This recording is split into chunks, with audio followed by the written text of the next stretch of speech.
When we talk about I2U2, it's easy to dismiss it as just another economic forum. But if you look closely at how and why this grouping emerged, you start to see a much larger geopolitical shift unfolding. Formed right after the Abraham Accords in 2020, I2U2 brings together India, Israel, the UAE, and the United States.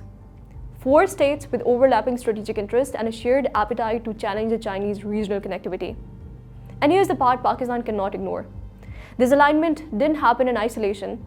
It emerged at a moment when South Asian and Middle Eastern politics were already converging, but without Islamabad at the table. The real turning point here is the way I2U2 amplifies India's strategic reach.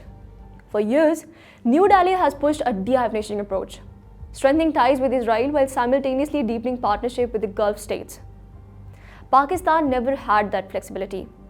Its political stance on Palestine, its dependence on Gulf financial support, and its energy reliance all limited its diplomatic maneuvering. So when I2U2 presents itself as a harmless platform focused on water, energy, food security, and technology, the broader implications become easy to overlook. In practice, it consolidates a regional architecture where India is positioned as a central economic and political node. Economically, this shift is already visible. Gulf states, which have long been Pakistan's primary economic partners, are recalibrating their priorities towards India. Remittances from the 9.3 million Pakistanis working in the Middle East remain essential for Pakistan's stability. Yet investment is flowing elsewhere. Saudi Arabia's multi-billion-dollar commitments to India's refinery projects underscore this gradual reorientation. And with new connectivity plans like the India-Middle East-Europe economic corridor taking shape, Pakistan finds itself bypassed, literally and strategically. If this corridor gains traction, it doesn't just compete with China-Pakistan economic corridor, it challenges the relevance of Pakistan's geographic position altogether. Where this becomes even more consequential is the maritime domain. India's simultaneous participation in both the Pacific Quad and I2U2 now gives its strategic presence across the 2 major oceans. And because these blocks overlap in intelligence sharing, maritime awareness, and defense cooperation, India is gaining access to advanced Israeli naval systems and deeper US security support.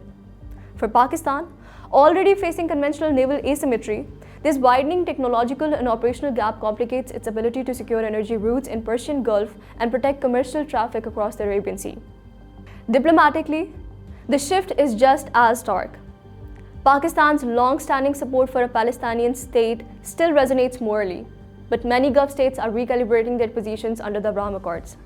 Islamabad now finds itself caught between principled commitments and a rapidly changing regional reality, one in which its traditional partners are moving towards normalization while expecting Pakistan to adopt accordingly. So what does this mean for Pakistan? In the short term, Islamabad has turned to alternative partnerships, deepening its alignment with China, expanding ties with Russia and Iran, and strengthening cooperation with countries like Turkey and Malaysia. These relationships offer some strategic breathing space, but over the medium term, Pakistan will need more than balancing acts.